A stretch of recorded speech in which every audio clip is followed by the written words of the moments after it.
ప్రభునందు మా అత్యంత ప్రియులారా, మన ప్రభువును లోకరక్షకుడైన యేసుక్రీస్తు వారి అత్యున్నతమైన నామం మీకు శుభాలు తెలియజేస్తున్నాం.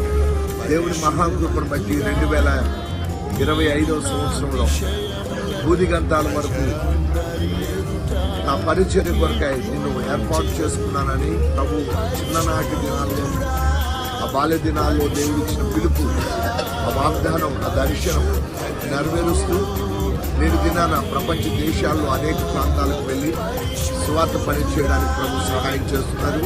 అందులో భాగంగా ఈరోజు సింగపూర్లోని మెరీనా బే హోటల్లో ఈ రోజున మేము ఇలాగ దేవుని యొక్క పని విషయంలో మేము ప్రాంతాన్ని దర్శించడానికి ప్రభు సహాయం చేశారు.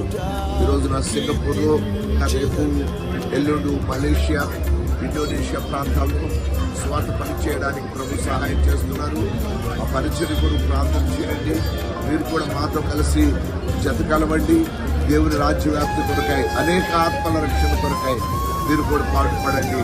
దేవుని రాజ్యంలో ప్రభు ఇచ్చు ఆ యొక్క మహాధన్యతలు, దేవుడిచ్చేటువంటి ఆ యొక్క బహుమానాలు పొందుకొని దేవుని యొక్క రాజ్యంలో, దేవుని యొక్క మందిరంలో మీరు కూడా స్తంభంగా చేయబడాలని దేవుని దాసునిగా నేను మీకు జ్ఞాపకం చేస్తూ ఆశీర్వదిస్తున్నాను. ప్రియులరా, ఈ యొక్క హోలీ అపోస్తలిక మిషన్ ప్రపంచవ్యాప్తముగా దేవుడు వ్యాపింపజేయబోతున్నందుకే మేము దేవదేవుని స్తుతిస్తున్నాం. మీరు మాతో కలవమని మేము మీకు ఆహ్వానాన్ని తెలియజేస్తున్నాం. ఆ టీం కొరకై ప్రార్థించండి. దేవుని సన్నిధి, దేవుని యొక్క ప్రసన్నత మీకు నిత్యము తోడుగా ఉంది. మిమ్మల్ని మీ కుటుంబాలను దీవించునుగాక. ఆమేన్.